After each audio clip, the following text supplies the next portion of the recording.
I'm going to stop sharing my screen, and thank you everyone who is joining us here at Awake, Aware, Arise for this very special session. We're very excited about it. I'm going to pass things over to Ram to make the introductions, but want to invite everyone here to please say hello in the chat, let us know where you're from, and any questions that happen to come up during the session, feel free to post those as well. We'd love to address them. Over to you, Ram. Yeah, thanks, Tracy. Thanks. I mean, truly, I don't want to use too many words, but it's an absolute honor to be in the same space as someone like Edgar Schein. That's all I can say. Because from the day that we started working with coaches, even the time when I started coaching, his book, Humble Inquiry, was my go-to book. And along with John Whitmore's Coaching for Performance, these were the, I mean, Humble Inquiry helped me in such tremendous ways I can't even think of expressing how much. And later years, I also found out that I didn't know at that time. Later, when I got involved with National Training Laboratory, NTL, he was one of the leading spirits of that. He had worked with people like CLIEN. And in MIT, that legacy that CLIEN and Edgar set up. Today, there are people like Peter Schein and Otto Schama, and it's made that place probably a magnet for people who are interested in learning theories, management development, and so on, far better than any other space that I'm aware of. So it's truly, truly humbling and honoring experience to be in the same space. Peter, his son, and Ed worked together. Peter just told me that he was in Silicon Valley as an executive. Then the last few years, 5 years, he moved together. They both work together now in terms of writing books together. Humble Leadership is one of the books that they have written together, authoring, editing, consulting, and they would talk about some of the other books that Edgar has written. So I'll leave them to you for the next hour. I think it's going to be an extraordinary experience. For me, it's going to be a memorable experience that I'll cherish for a long, long time. Thank you very much, Ed. Thank Peter for both of you joining us. Please, Pete. It's a pleasure to be here. Yeah, thanks very much for the invitation. And I think maybe, Tracy, I'll go into the slides now, and we'll do some talking, and then we'll hopefully have some dialogue after we've been through some slides. Does that work? Yep. All right, let me share my screen. We will keep a watch out on the chat if there is anything that we need to feed you. Yeah. So that's coming through clear to everybody? Yep. And just as a point of context, ocli.org is our little LLC that we formed when we decided that we wanted to work together and do some consulting and write some books together. So Peter, you might like to just expand that in that slideshow so that the screen is fully occupied with that. You know what, Ram, I appreciate that, but since we're going to sort of alternate, we decided we wanted to see the order of the slides as we go. So yes, I appreciate the slideshow is a little bigger, but we're going to keep the little cheater bar up there while we're doing this, if you don't mind. Sure thing. Sure. Yeah. So so anyway, I just to sort of kick us off, what we wanted to cover today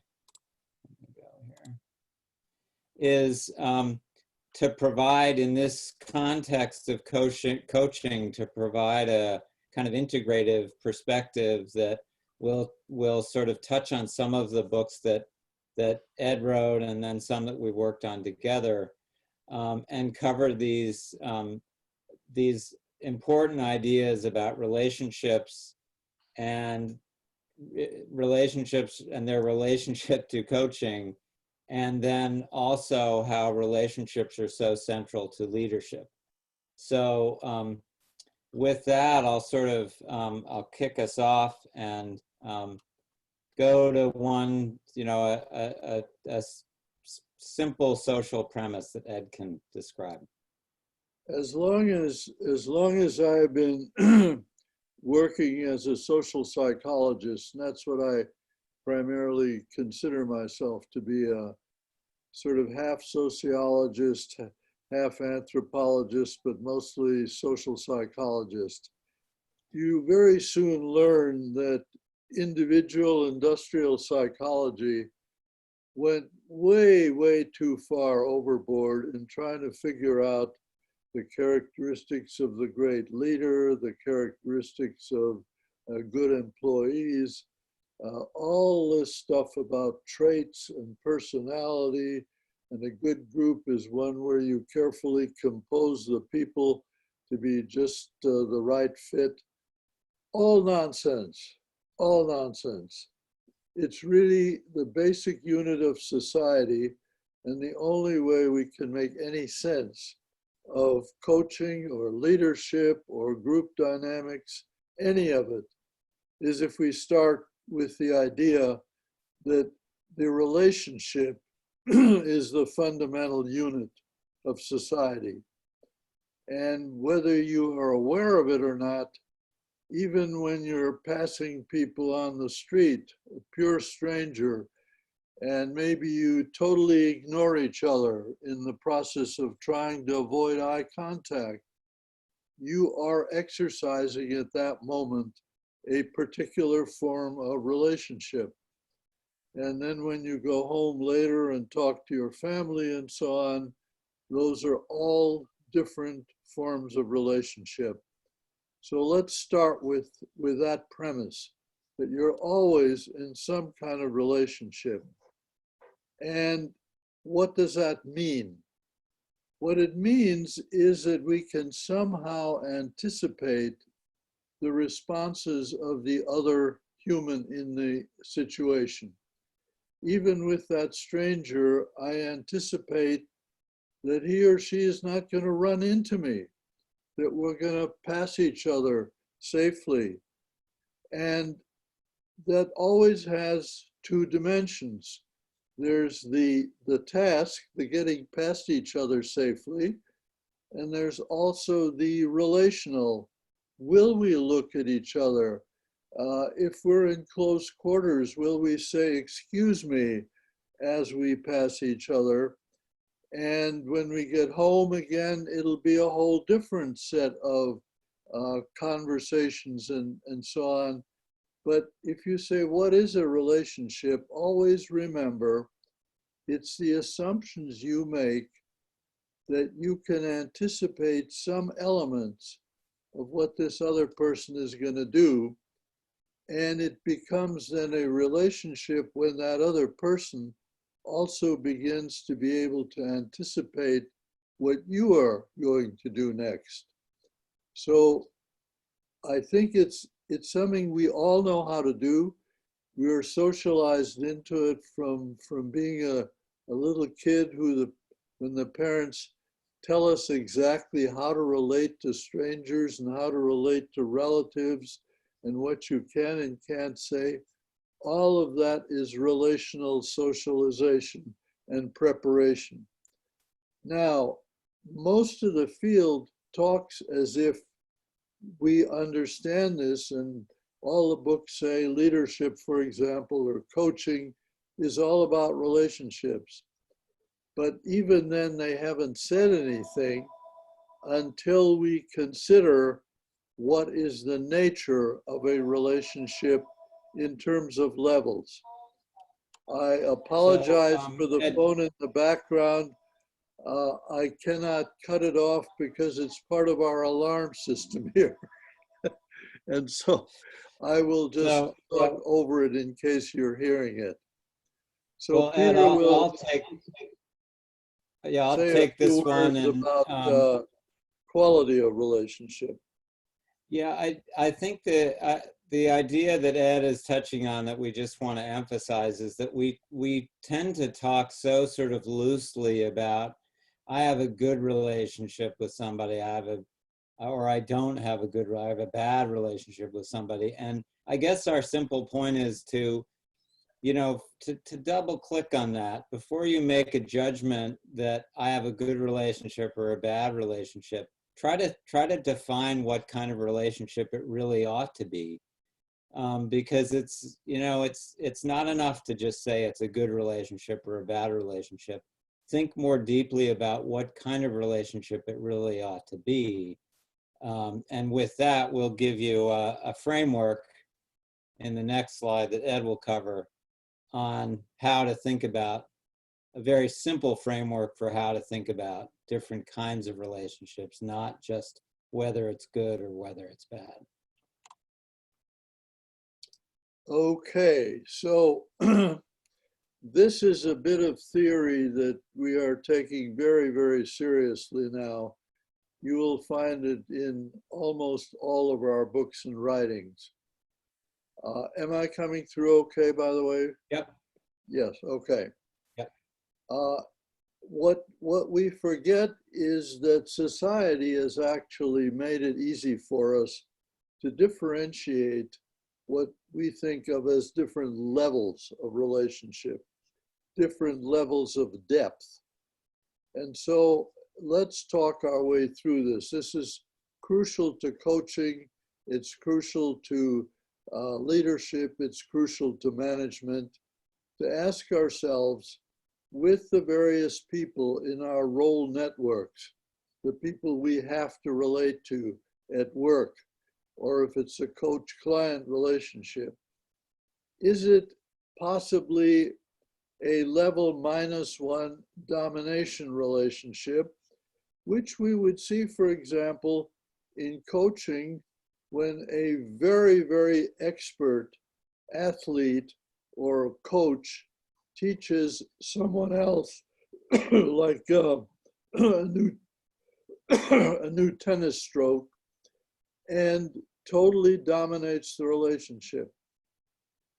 Tennis, you're going to do the following things.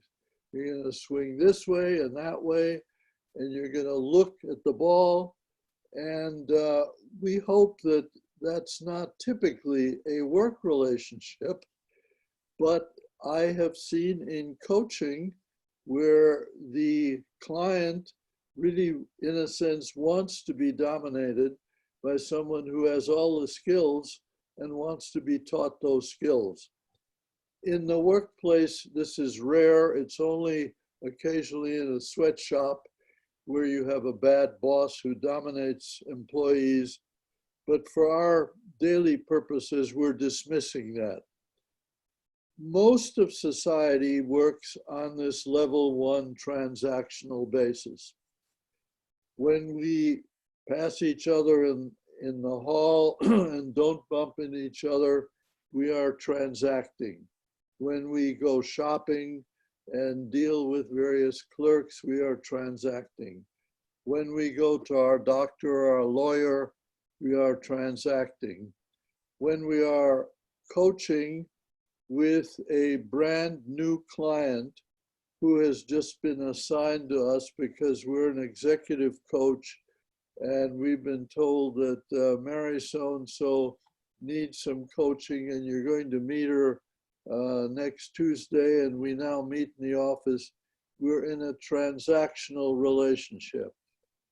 So we have to understand that the essence of that transactional relationship is a psychological distance, which we can maintain or we can reduce. And when you think about most work situations, we've, in the last 50 years, built most of our organizations to be transactional. We have job descriptions, we have roles, and we think of the coordination between roles as being something that is written into the rules of how we do things here. And we depend on the psychological distance because then we won't play favorites, we won't hire our relatives. We cover everything in the workplace with roles and rules. And lo and behold, what we've discovered in the last 25 years is that that was a brilliant way to run assembly lines and machine factories, because we needed the precision and the ability to say to people, you must stay in your lane. You must stay on your side of the net. Do your job. We haven't hired you for your whole personality. We've hired you for your hands. And that worked so well that we forgot that there is actually another way of relating. How we relate to our friends, how we relate when we actually think there is some reason why we might want to get to know the other person.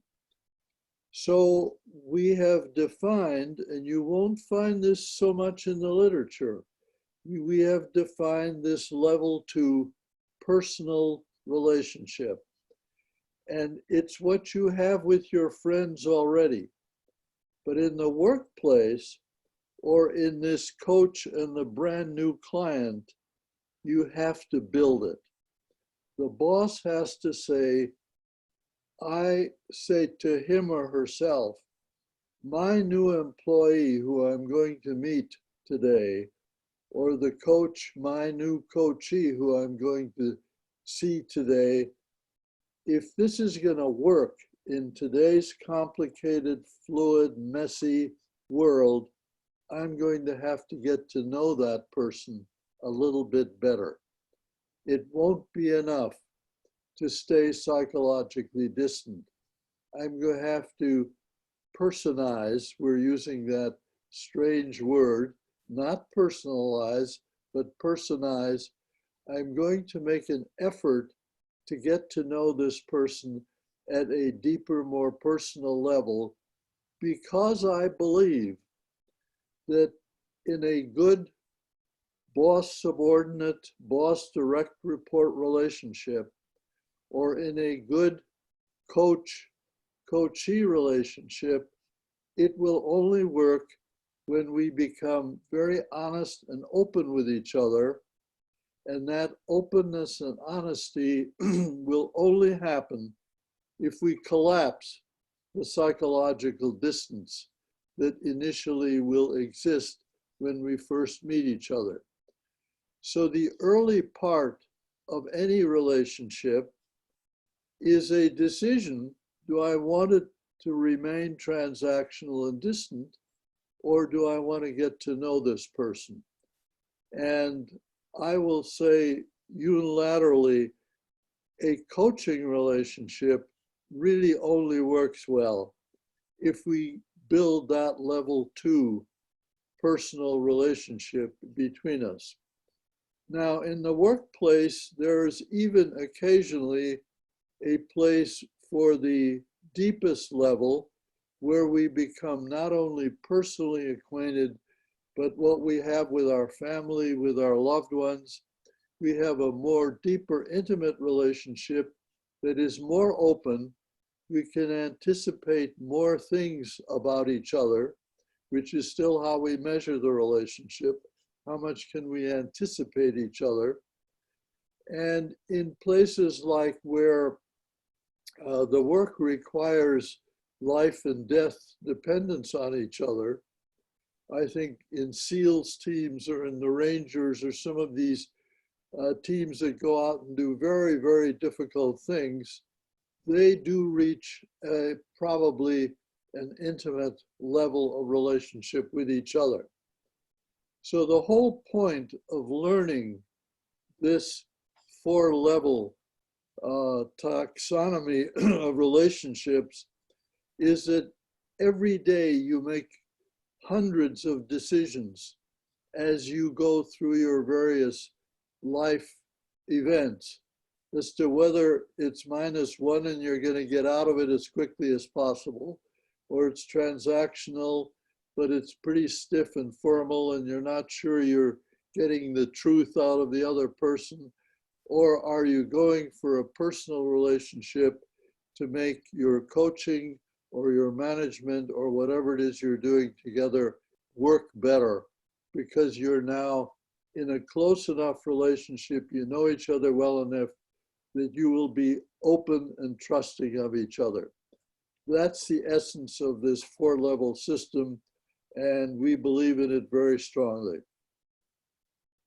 And I'll just add that when we talk about level 2 throughout the rest of the deck, we're really referring to that distinction between transactional or a whole person to whole person connection, with the point being that if you don't have a requisite level of openness and trust, you're not going to be sufficiently sharing information that you need to make the right decisions going forward. With the degree of complexity that we're all facing, we really believe that level 2 being code for openness and trust is absolutely critical as you move forward in a coaching relationship or in a managerial or leadership relationship. So I'll go to the next slide. And so here we come directly to the question for coaching, and that is that fundamental issue that Ed kind of first raised in the 1960s or 70s in his process consultation book, but it builds on this distinction between the answers or the expertise you provide versus the coaching to help and the relationship that you build so that your clients guide you on what they want to know and what they need to know. So in other words, there may be great value in what you know, but it's only valuable if your clients really want to know that. They're not just paying you as a transaction for what you know. They're paying you for your working together on what collectively the two of you or the two groups need to know together. So moving forward, let's talk a little bit about the essence of what's in the Humble Consulting book, because early on when I first published Process Consultation, I kind of believed that really it's primarily asking questions until you figure out what's really going on and what you need to contribute. But in the title of Humble Consulting, which came out only a few years ago, I realized that the world is speeding up. And a lot of people were complaining to me that this process consultation is all well and good, but it's way too slow. My clients aren't going to sit there and just continue to be asked question after question after question. So I began to rethink this, and I realized that what you ask is actually not just an inquiry, it's also an intervention. Everything you do in the relationship is an intervention to how that relationship will evolve. And so I then began to review my own consulting history and realized that very often the very first question I asked, which was intended to build a relationship, actually often triggered immediately an insight in my client that began to solve the problem. And so I realized that it's not speed that's the issue, it's whether your questions and what you choose to focus on in those questions, if you think of those as interventions and say, I'm going to do something here to build this relationship, but I'm going to base it on my ignorance. The big principle is don't ask stuff that you already think you know the answer to. That's lethal, because then you're already telling your expertise, you're being clever, I already know what's going on. You have to ask questions that makes you inexpert, that makes you ignorant. So someone says to me, I'd like you to recommend a culture survey, or let's be more direct on the coaching. I need a coach. Could you recommend someone from your experience? If I actually recommend someone, I'm being an expert. If I want to be a fast, effective helper, I will say, you want a coach right now? And look perplexed and invite some further statement, you know, or I might be more direct and say, why do you want a coach? Because I truly don't know the answer to that, and it begins to build the relationship.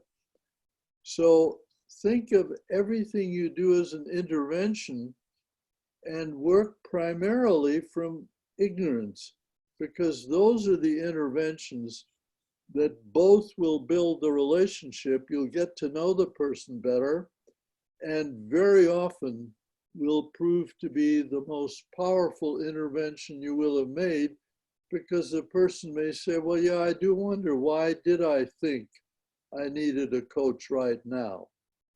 And when they're beginning to ask themselves the question that you triggered with this almost automatic inquiry, that will start the problem-solving process for the two of you. So think about how everything you do is an intervention. Now, that leads often in a group setting, by the way, to recognizing your own ignorance, or in the original book I said, I have to access my ignorance and I have to accept it. So this phrase of I'm the consultant and I don't know what to do grew out of being a consultant to a group that had met for many, many sessions, and the next one was coming up. And as I was approaching that group that day, I had a moment of panic, because I realized on that day for that lunch meetings, I had not a clue as what I was going to do on that day when they looked at me and said, well, you're our consultants. What are we going to do today? And so I arrived at that group, and picture yourself as the coach, arriving at a coaching session, and you know that your coachee is going to expect you to open the session. Could you imagine saying, you know, I don't know how to start today's session. I don't know what to do. And consider that might be the most powerful intervention you will have ever made, because you have begun the process of joint problem solving, which will be the key both to getting to know each other and to beginning to share whatever diagnostic or interventional steps may come down the road. Because the essence to me of good coaching or good consulting is that the client and the coach consultant begin to think of it as a we rather than two I people meeting transactionally. It begins a we. So I could follow up with, I don't know what to do, and say actually to this group, what do you think we should be doing today? And that is an okay thing for the expert to do, because I'm the expert on process. I'm not the expert on what we should be doing. And the sooner we recognize that, the better we're going to be at consulting and coaching. And I want to just add that I have said, and with groups with Ed in the past, in the last few years, that, you know, easy for him to say, because he's been doing this for 50 years. And if you're a young coach or a young consultant, it may be very hard to go into a situation and say, and start a conversation by saying, I really don't know what to do. You're trained, you've taken a lot of training, you believe you really need to go in with that credibility and authority. And we don't want to in any way discount that, but do want to emphasize that if your goal is to get to a helping situation fast, it's better to access that ignorance as quickly as you can. And another way to think of it is the truth is the client knows you don't know, you know you don't know, so accept that and get that out onto the table right away and start that relationship building that'll move you faster to that those shared we insights of what really needs to happen. I want to add one more point. The thing, well, this next slide leads right into it anyway. I need to tell you what I consider to be the major dilemma of what has come to be a very common coaching situation, namely executive coaching, where in my original writing, I made it a big point to say that it is important that the client pays for it. Therapists have known this all along because that increases motivation and commitment to the problem-solving process.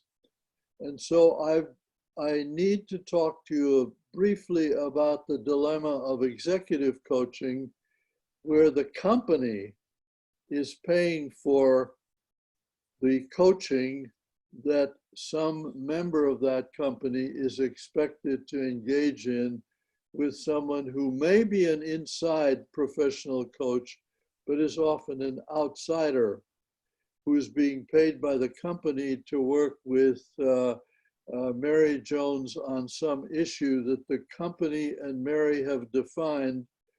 She's been told she needs coaching and she's going to meet her coach.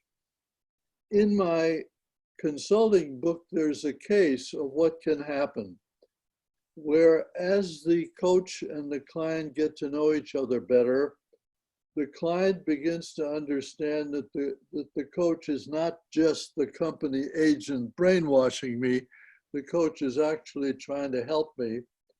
So I'm going to open up to the coach what I really feel, namely that this supervisor who has designated me to be coached is actually the problem in our organization. And you, dear coach, may not realize that.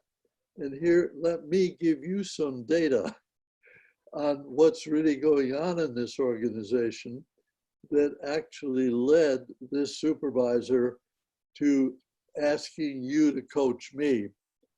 And now the coach is in a very interesting dilemma. First of all, whether to believe the client, how seriously to take the data, and if indeed the coach begins to believe that it is the supervisor who's the problem, who should not have sent this client to me because the problem is in the supervisor rather than in the client. Now, what do I, the paid coach, paid by this very same supervisor, what do I do with that data? So I spent quite a bit of time with this coach trying to figure that one out.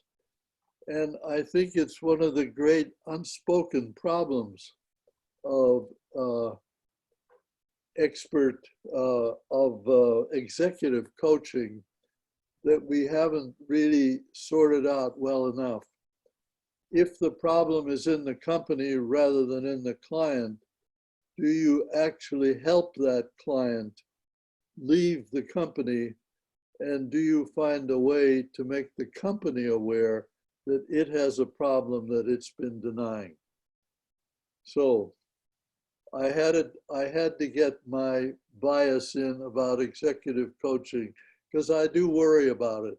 I think it is a problem that the company is doing the paying and therefore expects it to be more of a training event rather than a coaching event where the client really has the power to say, you know, I don't need the help, they need the help. Yeah, the irony is that this is the slide where we talk about worry. You know, the key point on this slide is what's worrying the client.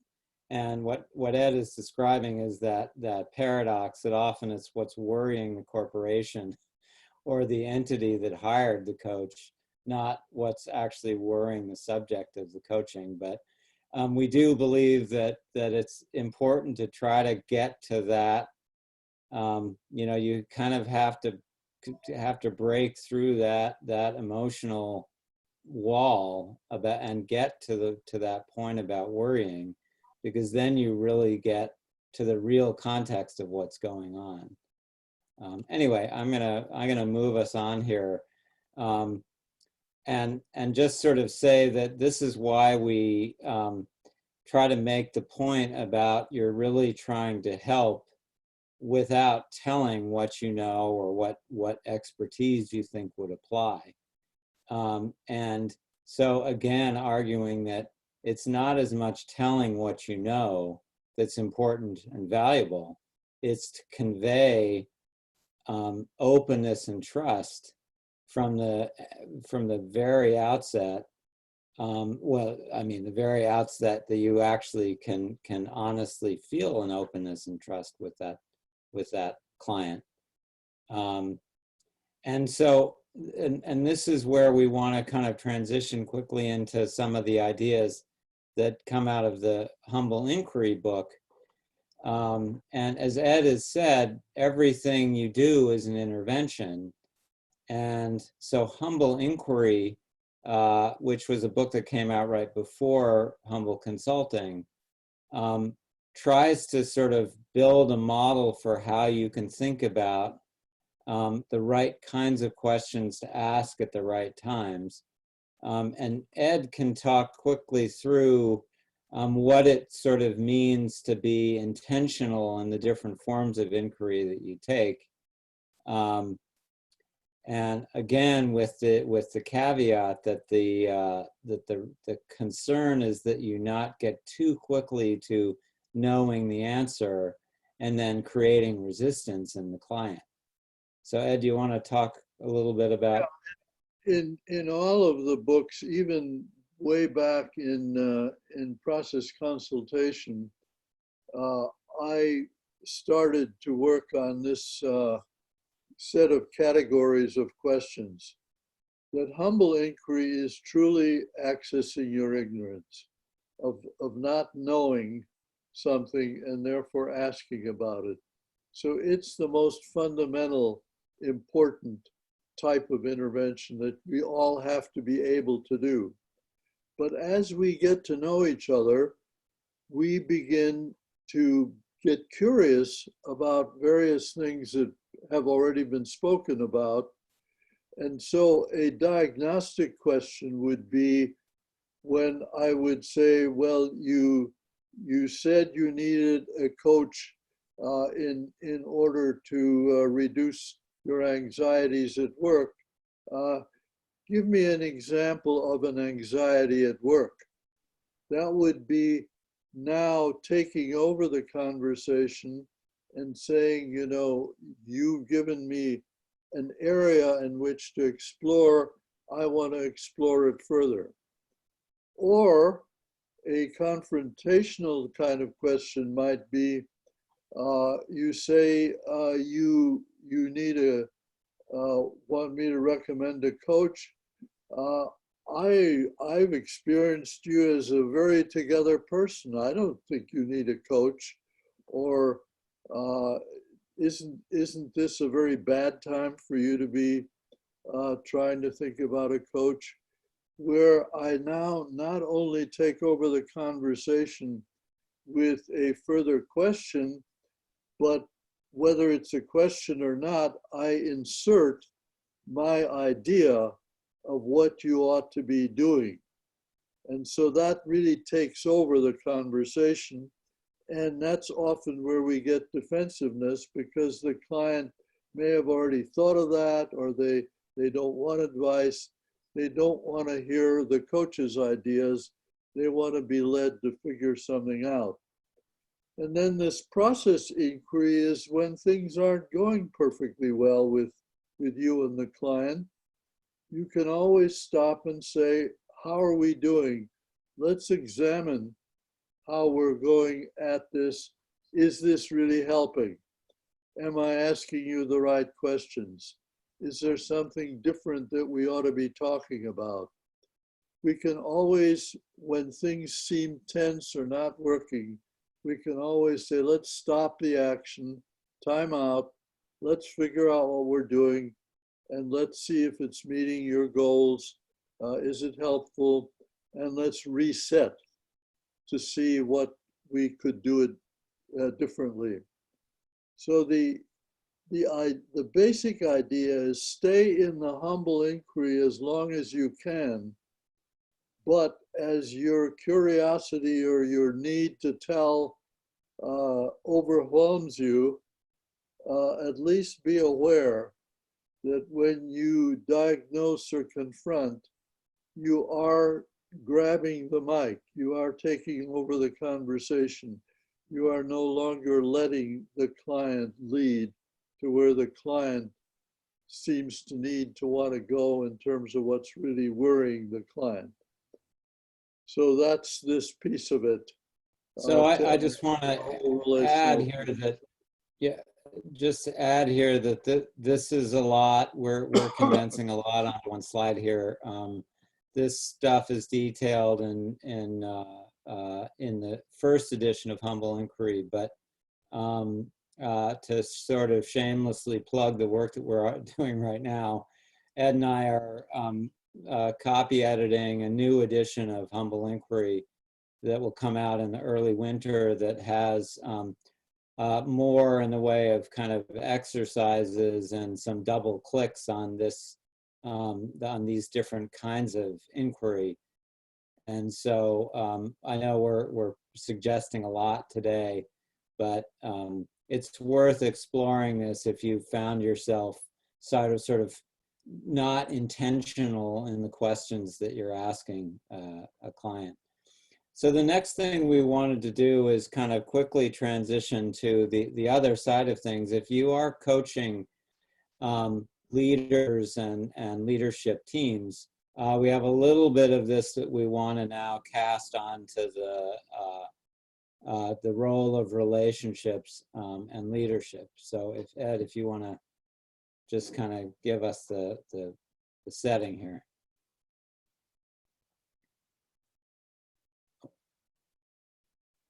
Well, I think I'll move us. I've now unmuted myself again. I had muted myself so that the phone wouldn't interrupt us.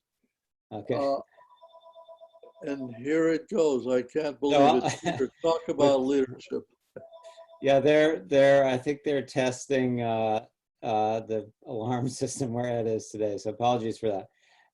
So the first thing we just wanted to baseline with leadership is that we have a definition in our Humble Leadership book that is, it's a kind of a process definition, not a personality or trait-based definition of leaders. And leaders are, or leadership is a process of creating something new and better. It's as simple as that. It's you're living and working and you're seeing something that could be done better, or something new that could be done that's an improvement on the way things are working. And the act of personally and with the group creating initiative to go do something new and better, that's really what we call leadership. That's how we want to define leadership. And our argument has been that the idea of level 2, as we described earlier, based on openness and trust, fuels that leadership process. This idea leads to the also core idea in the Humble Leadership book, is that if you think of leadership as creating something new and better, and it's a group sport or a team sport, it really can happen anywhere in an organization.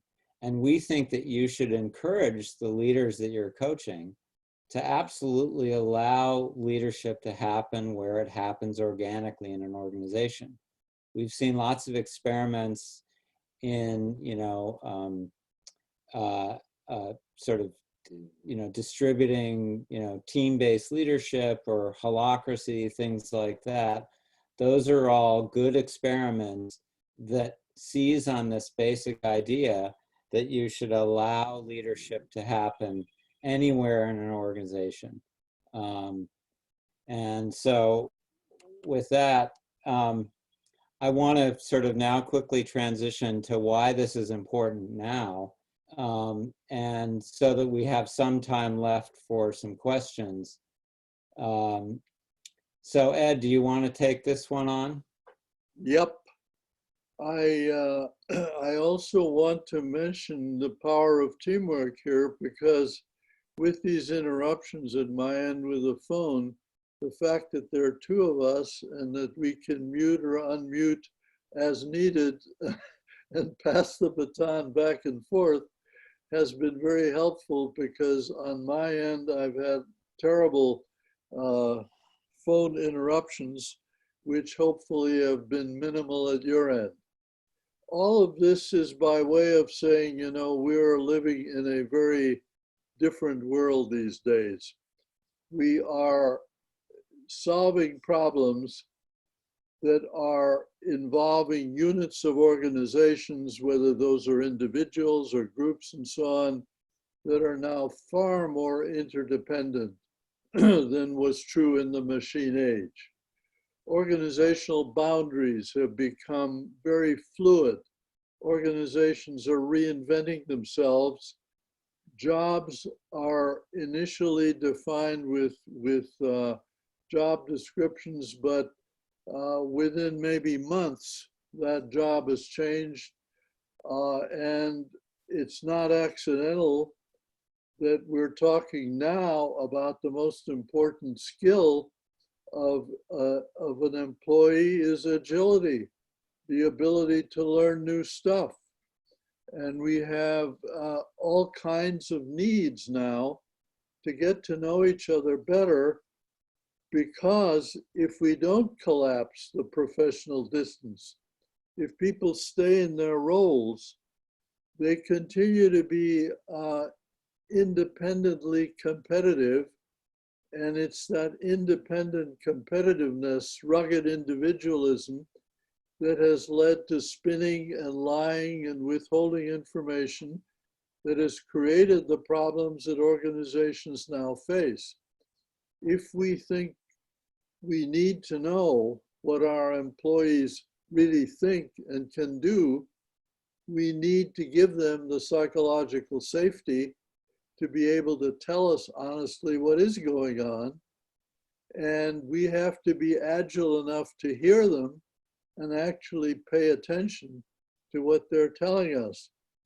So in this new world that is getting more complex by the day, as certainly the pandemic has shown us over and over again, agility, interdependency, fluid roles, getting to know each other at level 2, and sometimes even moving into level 1, is becoming the normal that we're going to have to aspire to.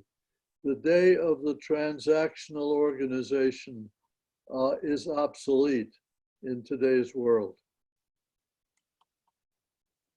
So just as sort of a wrap up, we also think that it's important to recognize that the heroic leader model, just like the well-oiled machine model of an organization, is antiquated.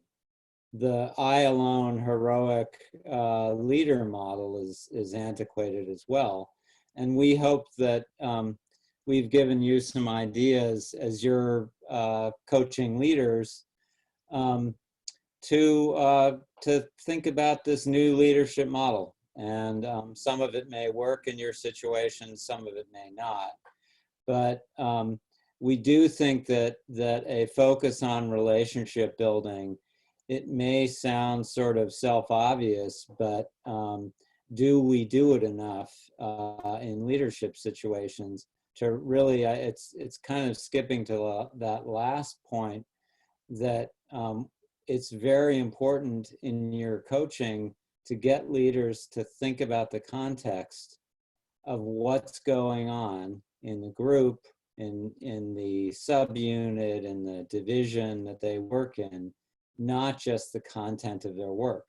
And the reason for that is that we really believe that dealing with complexity is all a matter of effectively exchanging information.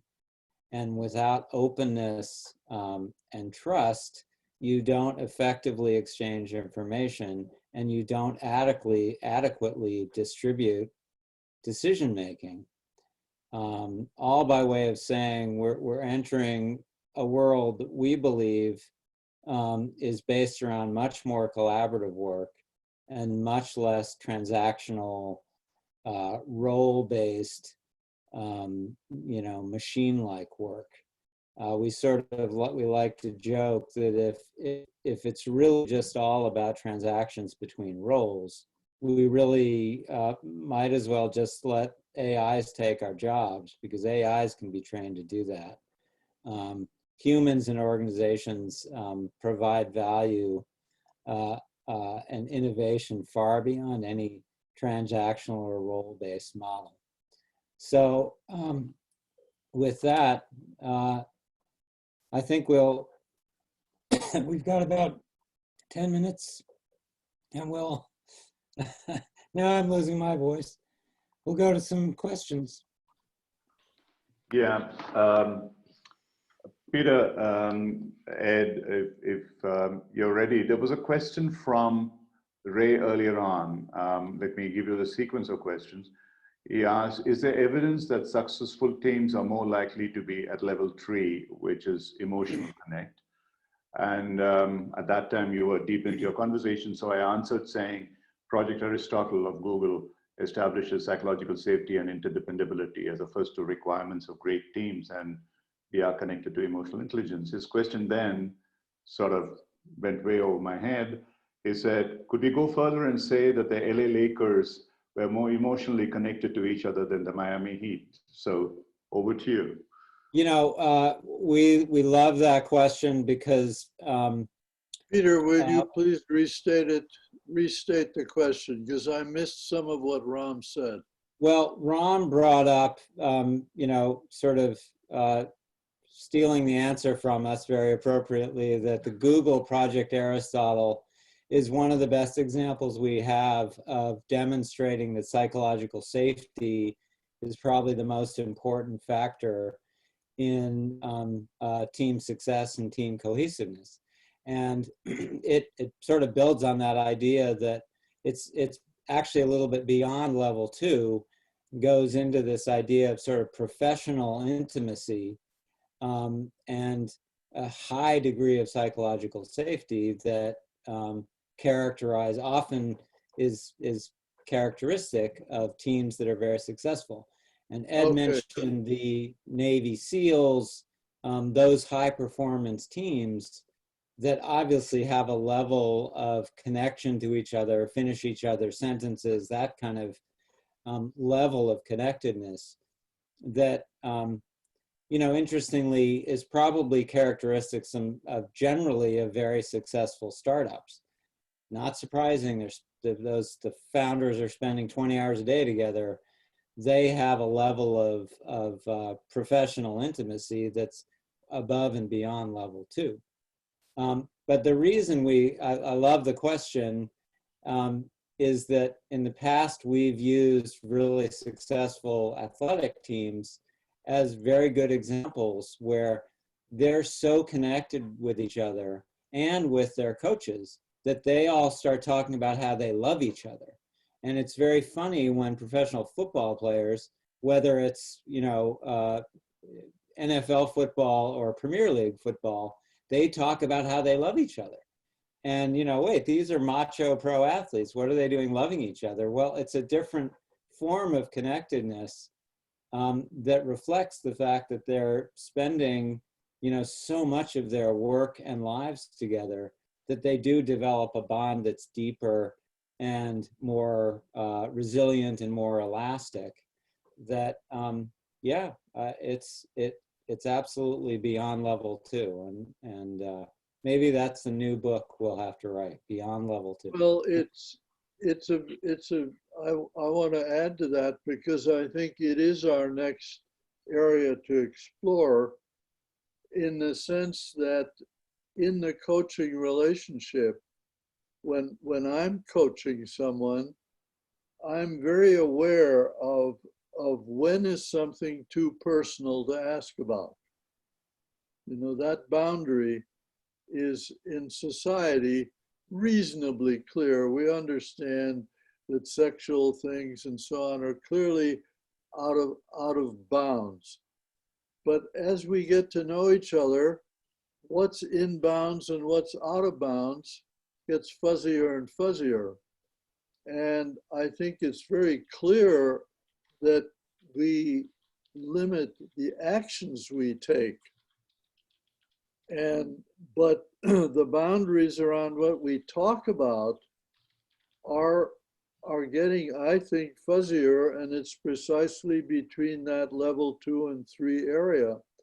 When would somebody say, no, I think you're now getting too personal, I don't want to answer that question? When we hit that boundary is less and less clear to me. And I do think that we're in this everything's on Zoom pandemic phase, we're being forced to think about this stuff in ways that we couldn't have imagined a year ago. I mean, imagine if we were coming to present at a Coacheria conference, the context would be completely different.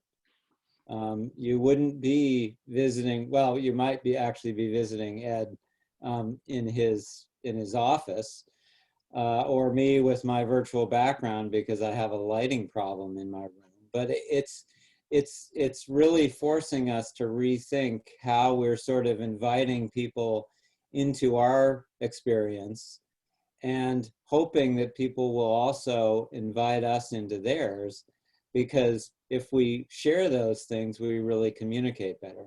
And information sharing is what it's all about.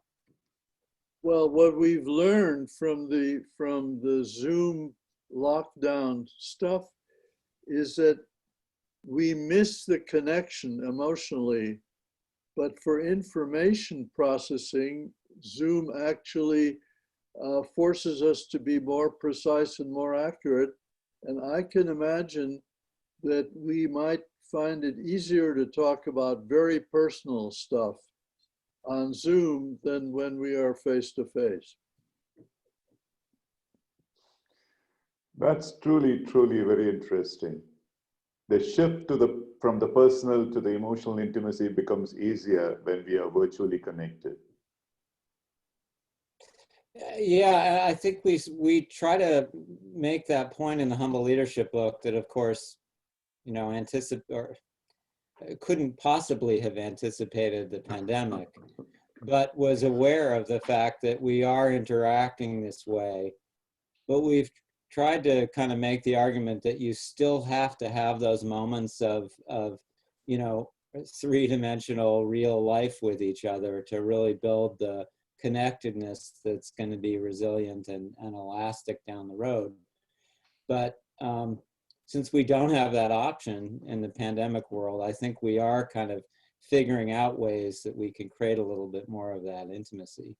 And it's got to benefit us for when we transition to the post-pandemic phase of actually meeting with each other in person again.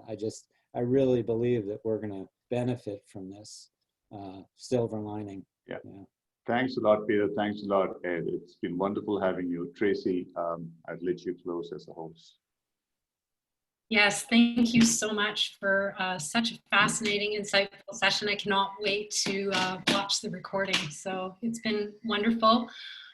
For everyone that's joining us, I did put a link in the chat with the LinkedIn group to continue this conversation. So please feel free to do so. And Ed, Peter, thank you so much for joining us today. Pleasure. Yeah, thanks very much. Sorry we didn't get to more of the questions, but we've, Ed and I talk a lot, so sorry.